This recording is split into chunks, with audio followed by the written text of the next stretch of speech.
Santa Claus, the kind, white-bearded old man who brings gifts to children every year, riding in a sleigh pulled by reindeer. But who is he really? Is he purely fictional, or did he once exist? And if he was a real person, how did the story of this cheerful, red-robed man from the North Pole come to be? Who is Santa Claus? The coast of present-day Turkey is renowned for its breathtaking beauty and its appeal to tourists. Life has thrived here since ancient times. Civilizations rose and fell on these lands, drawn by their strategic location and fertile soil.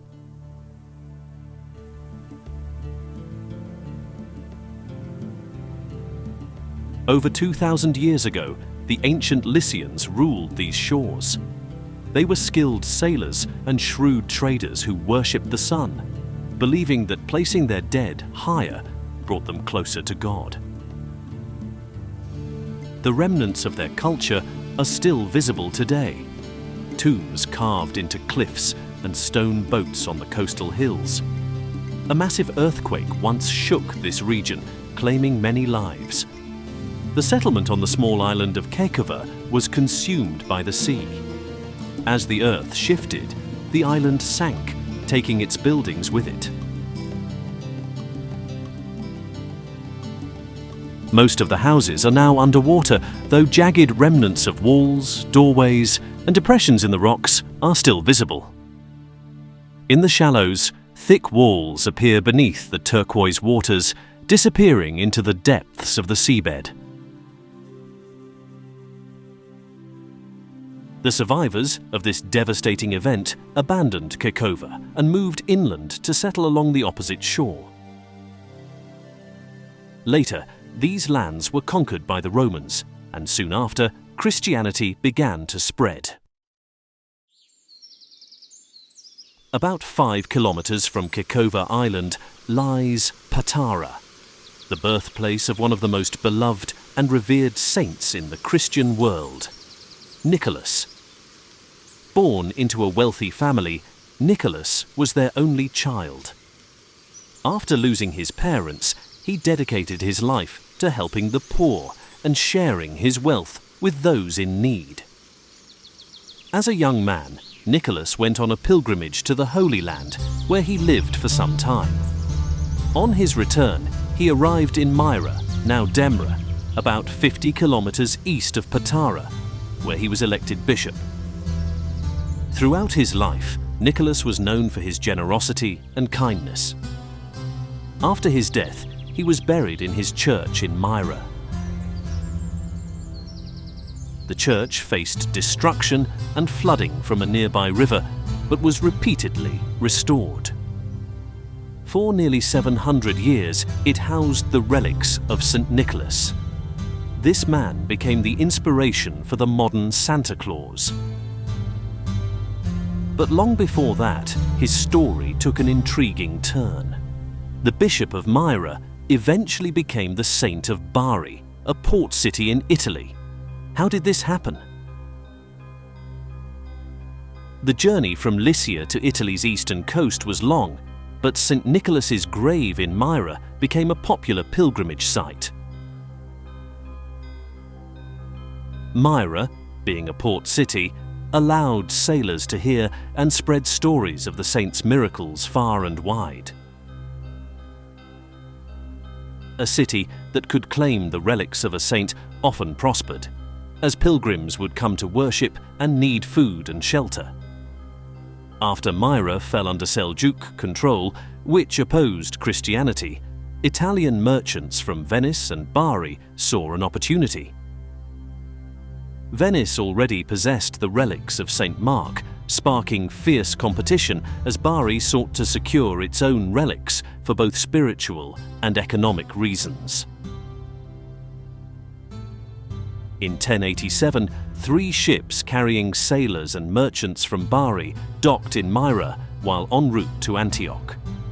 They visited St. Nicholas's tomb and heard from the monks about the miracle of manna. a liquid that reportedly flowed from the saint's sarcophagus. Curious, the sailors asked where the saint's body was buried. The monks, unaware of their true intentions, showed them the tomb. As the story goes, the sailors assured the monks they had no plans to take the relics. However, they secretly broke into the sarcophagus and took the remains to their ships just as the enraged locals discovered what had happened. The Italians made the long journey back to their hometown. Before reaching Bari, they stopped at a nearby port to craft a beautiful box to house the newly acquired relics. When they finally arrived in Bari on May 9th, 1087, the entire city gathered at the port to welcome the sacred relics. In honor of St. Nicholas, they later built a magnificent church near the harbour. The crypt of the basilica was completed 2 years later, with Pope Urban II personally placing the holy relics in the altar. This transformed the church into one of the most significant pilgrimage sites of the time. The modern basilica, built much later, exemplifies Italian architectural style and served as a prototype for numerous churches and cathedrals. Its striking facade is only rivaled by its grandiose interior. The basilica boasts lavish ceilings, exquisite stained glass windows, and intricate decorations that reflect the people's deep reverence for St. Nicholas. Instead of the original sarcophagus crafted in a neighboring city, a massive silver pedestal now stands in the center of the church. This pedestal, made by local artisans much later, holds a statue of the saint with outstretched hands giving a blessing. In one hand, he holds 3 golden balls, symbolizing his generosity, kindness, and benevolence.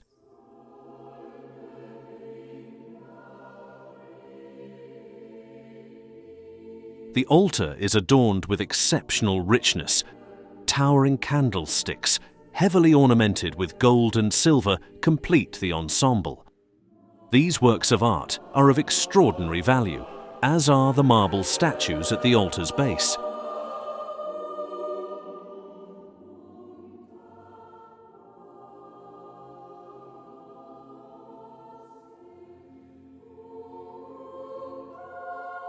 Interestingly, the new basilica was built directly on top of an older church. Despite the short construction time, it was quite expansive for its era. The crypt of the modern structure, accessible by descending a few steps, is now a key place of worship.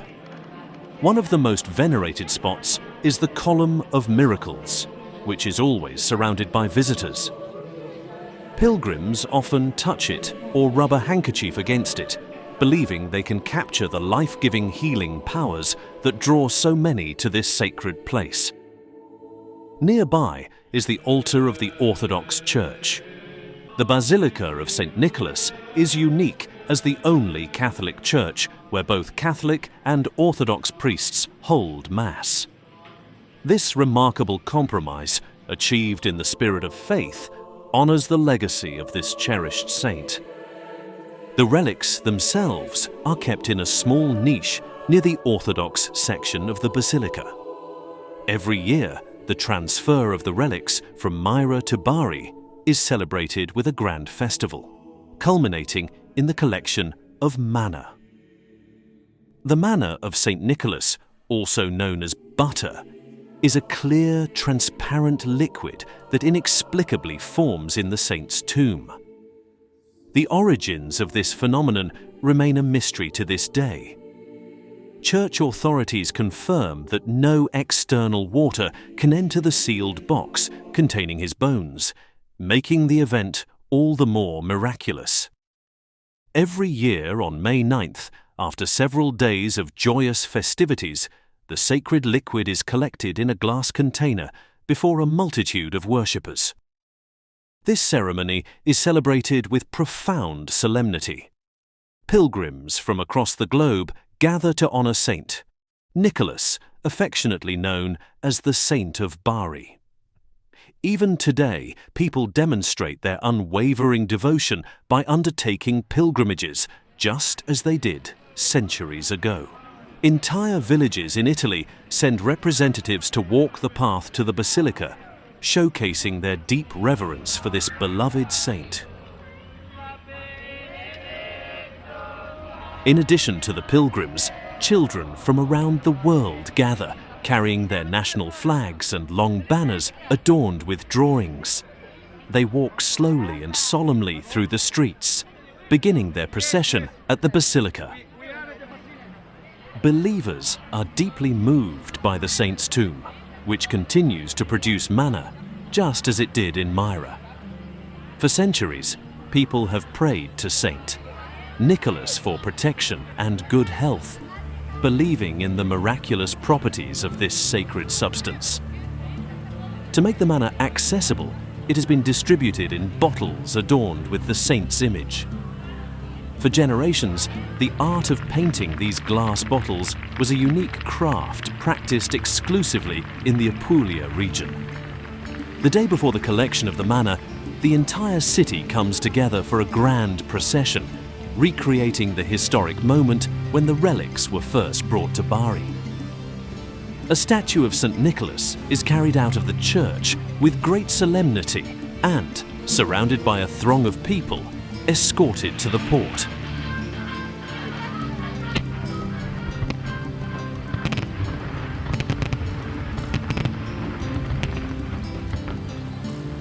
The event begins at daybreak. The statue is carefully placed on a small boat and taken out to sea, where it remains all day, gently swayed by the waves.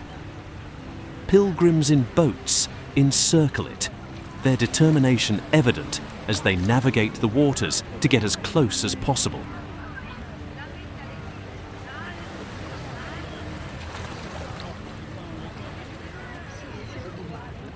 The chaotic movement on the sea continues throughout the day. As dusk falls and the last rays of sunlight fade beyond the horizon, the boat carrying the statue heads back to shore. Upon its return, the statue is transferred to another boat, surrounded by the city's dignitaries, just as it was nearly 1,000 years ago. Slowly and with great ceremony, the chosen few guide the statue toward the tens of thousands of believers waiting to welcome the saint back into the city.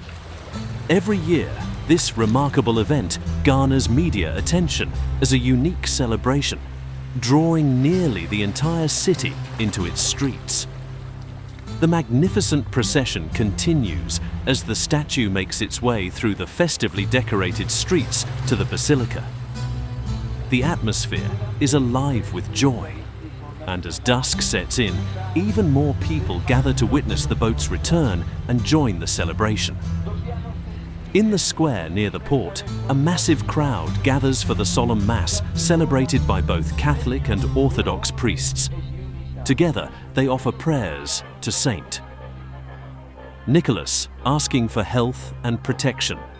The unity of the congregation, spanning all ages, is palpable as they join to accompany the statue back to the basilica.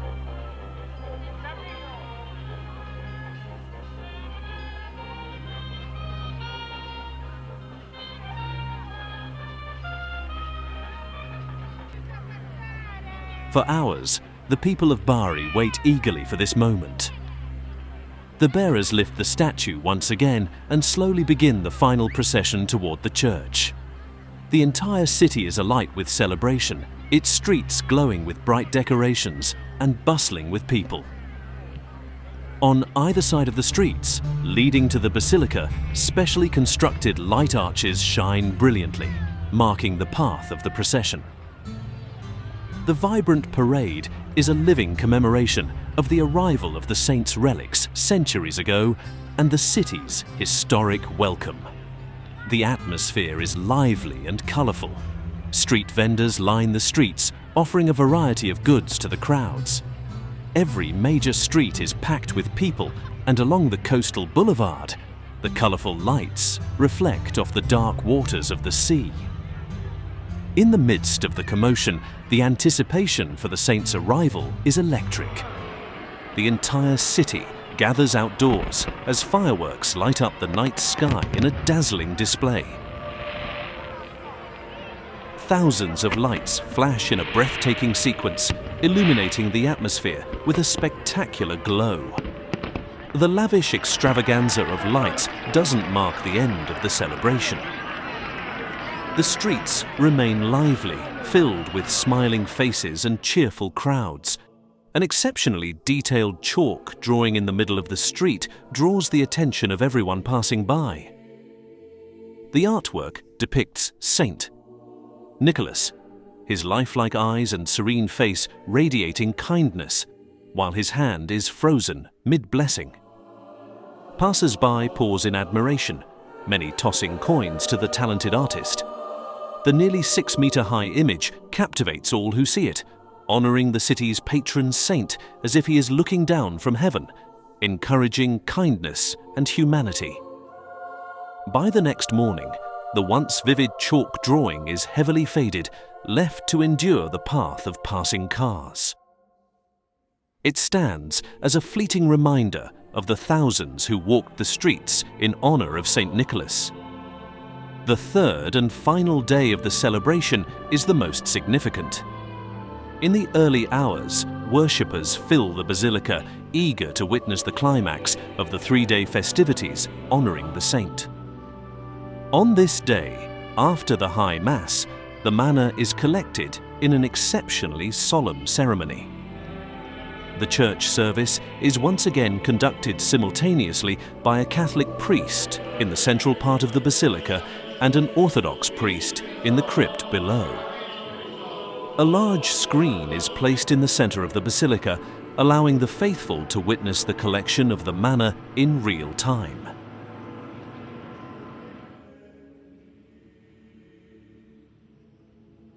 As the celebrations reach their conclusion, the bishop blesses the newly collected crystal-clear liquid, which is placed in a specially crafted, hand-painted vessel called the Chalice of Saint Nicholas. This rare and miraculous liquid, totaling no more than 50 millilitres, is greeted with spontaneous applause from the crowd inside and outside the basilica. The miracle has occurred once again, and the city's patron saint will continue to watch over his people.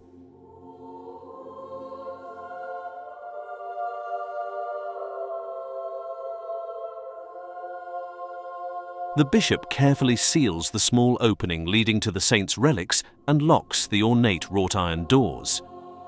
These will not be opened again until the same day next year for the next collection of manna. This annual event remains one of Christianity's inexplicable phenomena, comparable to the Holy Fire in Jerusalem during Easter. Even in an age of advanced technology, these miracles inspire awe and bewilderment among the faithful. A long line of worshippers forms, leading to the bishop, who holds the vial of manna in his hands. Each person approaches to kiss the miraculous liquid, seeking health, longevity, or simply offering prayers before the saint's face.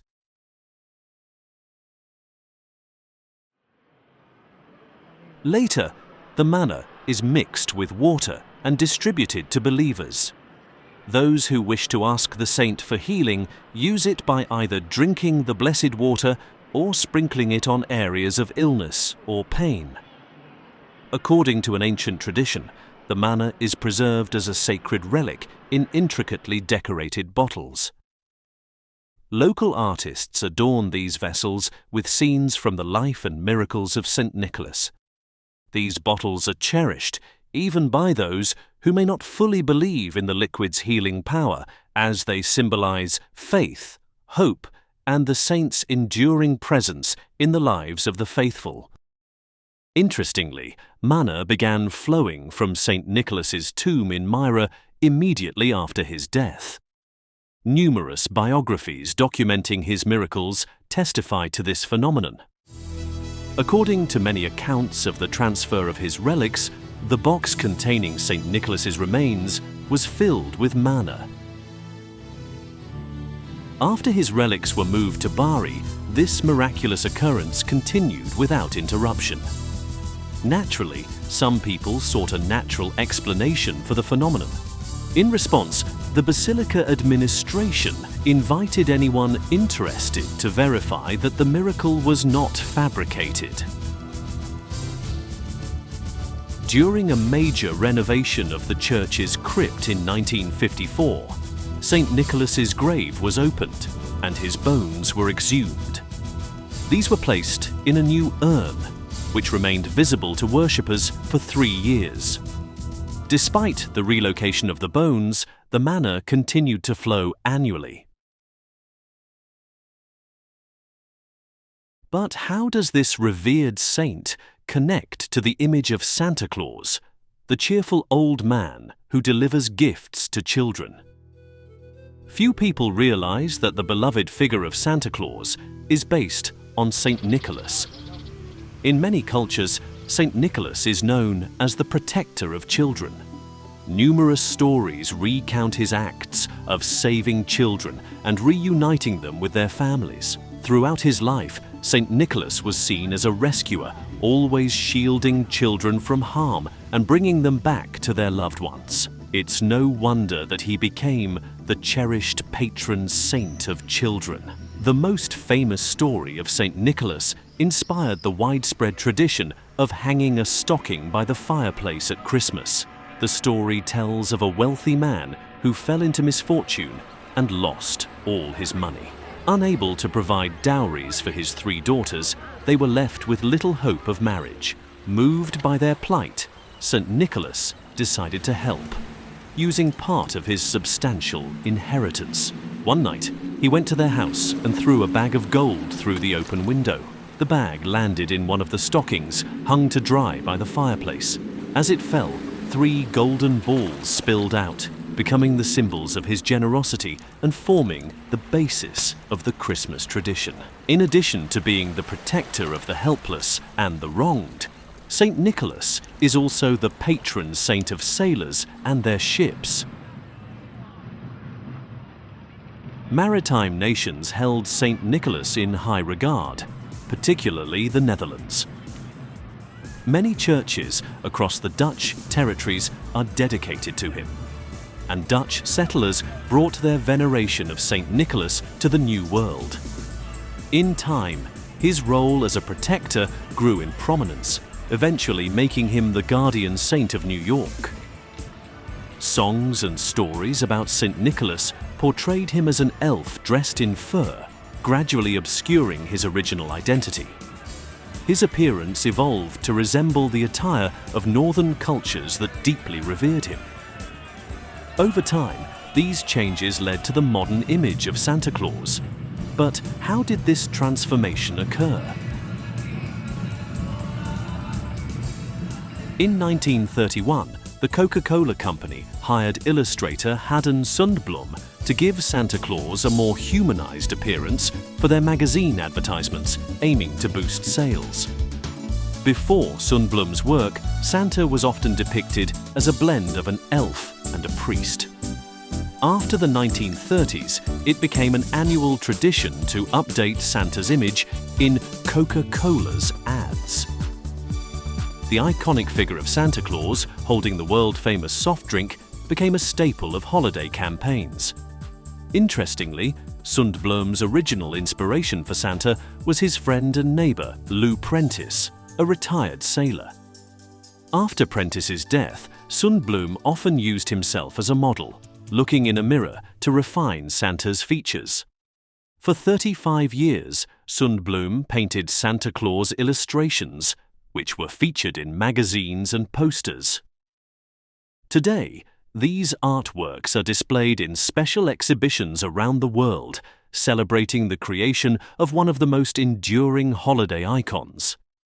Through this gradual transformation, a good and noble saint became reimagined as a legendary figure living in the snowy north. St. Nicholas became Santa Claus, who resides in a small village near Rovaniemi.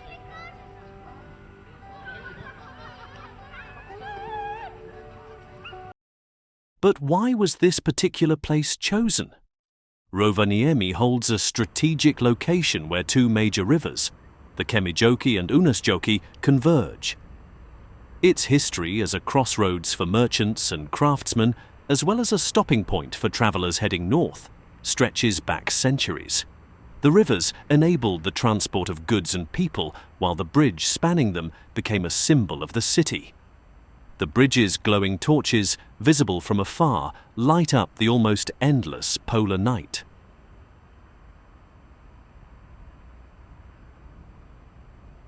Today, Rovaniemi comes alive during the Christmas season. Its streets sparkle with countless coloured lights and decorated Christmas trees, while the trampled snow becomes barely noticeable under the feet of thousands of visitors. Hotels are fully booked, restaurants are bustling, and shops enjoy booming sales.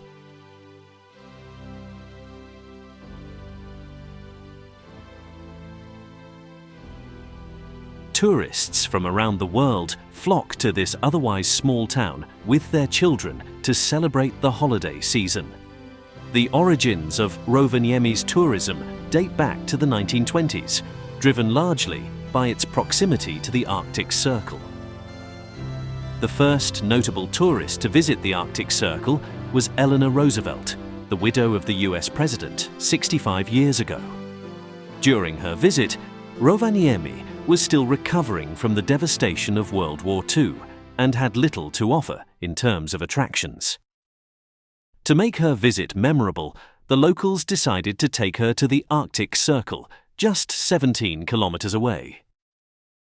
They quickly constructed a small wooden house to welcome her, which still stands in its original location today. This modest structure marks the beginning of Rovaniemi's transformation into a global destination for Christmas celebrations and Santa Claus's legendary home. Visits to the Arctic Circle increased dramatically after Mrs. Roosevelt's arrival, quickly outgrowing the original small house. In 1965, a second house was built nearby.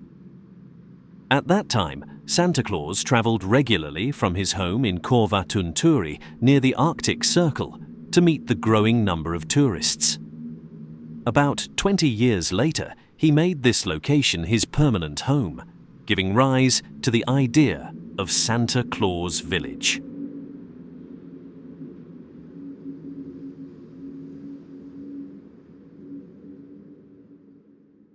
The legendary Concorde even brought the first Christmas tourists from Britain. However, Santa Claus needed a quiet, welcoming place to meet visitors from all over the world. By the late 1990s, Santa Claus's room became a reality. A specially created television network held the exclusive rights to this magical space. Today, nearly 500,000 people cross the Arctic Circle annually to visit Santa Claus, including presidents and world-famous celebrities. One of the highlights of the visit is meeting Santa in his office, situated at the heart of the village. The office is marked by a pointed tower adorned with the smiling face of the beloved old man, inviting all to experience the joy of Christmas.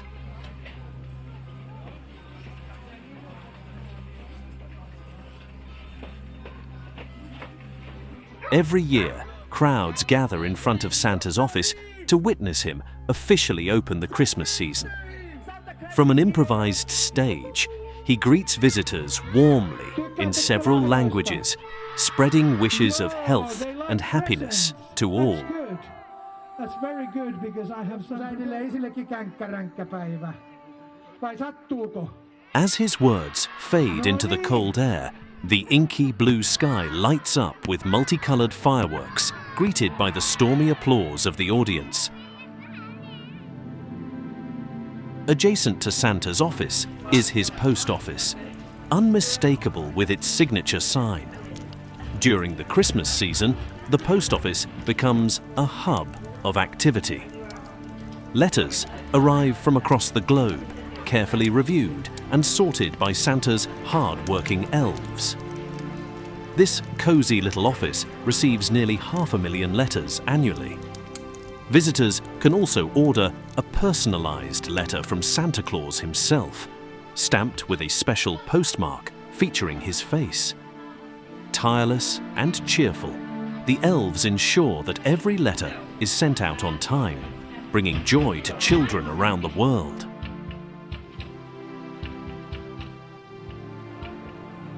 Among the rows of unique gifts and souvenirs available in Santa Claus Village, there's a small but significant stand. Here, for a modest fee, visitors can obtain a certificate of crossing the Arctic Circle. The document proudly bears the recipient's name and the date of their visit, serving as a cherished keepsake. Not far from Santa Claus Village lies Santa Park, an enchanting entertainment complex designed for children and the young at heart. Due to the sub-zero temperatures, Santa Park's creators wisely constructed it inside a specially designed cave. At its entrance, visitors are often greeted by an ice sculpture of Santa or another Christmas character, setting the tone for the magical experience inside. This indoor attraction perfectly complements the legend of Santa Claus living in the ear cave carved into the Corvatunturi mountain. According to the legend, this cave enables Santa to hear every child's Christmas wish, even the softest whisper. Visitors leave Santa Park marveling at how seamlessly it brings this tale to life, making it a must-visit for families and Christmas enthusiasts alike. Were you good? Surely you were. With these words, the elves warmly greet every boy and girl at the door and guide them to the school for elves. In this far northern corner of the world, a special sense of pride fills Bulgarian visitors when they spot signs in their native language and discover that the chief elf is Bulgarian.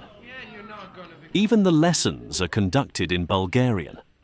Comfortably seated in the classroom, children pledge to be obedient and repeat the rules of good behavior. Wearing hats with white tassels and joining in lively dances, they experience the magic of the lesson.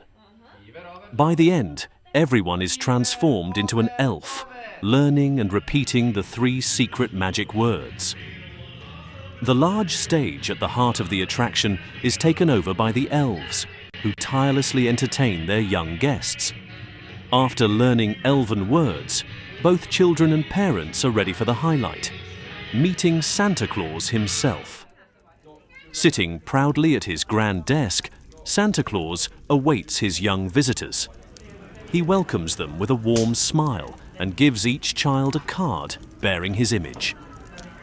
Children gaze at Santa with awe and anticipation, cherishing the moment when he calls them over for a hug and a treasured photo, taken by Mom or Dad.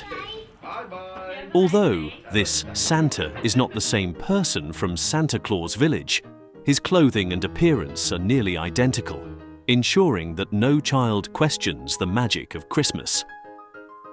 Like a true star, Santa Claus walks among the park's visitors, giving autographs to his little fans and spreading joy wherever he goes. Santa can be spotted throughout the park, even in attractions showcasing the process of making gifts for children using intricate wooden dolls.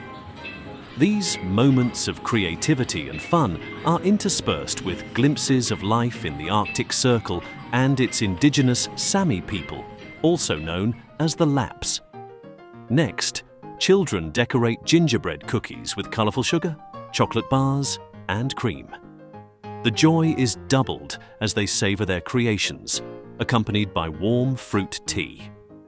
This refreshment proves essential before stepping into the ice bar, where every ounce of warmth is needed.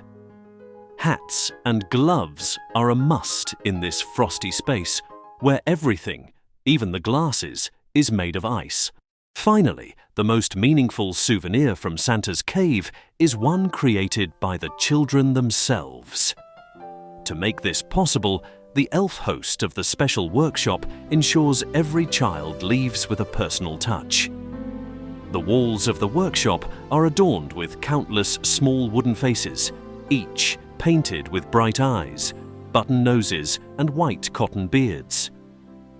The workbench is splattered with colourful stains from years of creativity. As yet, another wooden face is carefully crafted under the watchful eye of an elf. Looking at these hundreds of faces, each created by small, eager hands and left behind as a memory. Outside, in front of the cave's entrance, ice sculptures slowly begin to take form. At first glance, the world seems frozen and lifeless under the icy grip of winter. But, as remarkable as it may seem, Lapland is home to a variety of animals that have adapted to thrive in these harsh conditions. A polar bear lumbers slowly across the snow, its heavy gait leaving deep impressions as it lazily scans the landscape for a new spot to rest. Reindeer poke their noses into the snow, searching for plants that have survived the freezing temperatures. Others dart playfully through the trees in bursts of energy. An otter dives gracefully into the frigid water, breaking through the frozen surface like an icebreaker. With agile movements, it pirouettes effortlessly beneath the icy layer.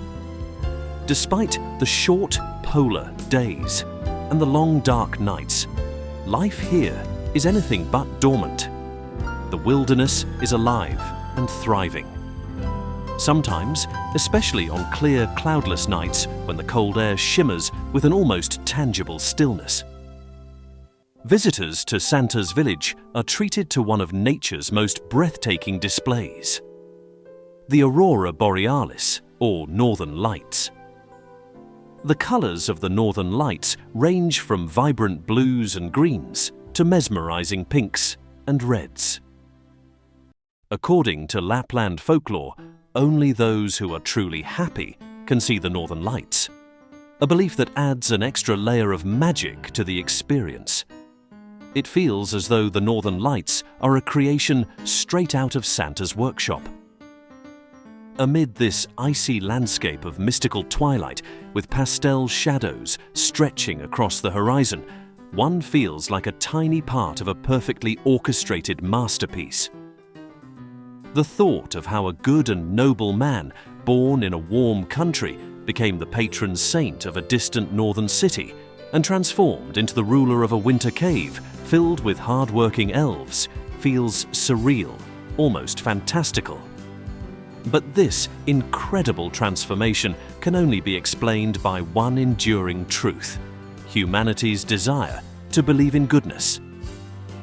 Even in a world where Santa's image has been greatly commercialized and reshaped, his story continues to inspire. It reminds us of our innate wish to embody kindness and to strive for worthiness, no matter the cost of that evolving image.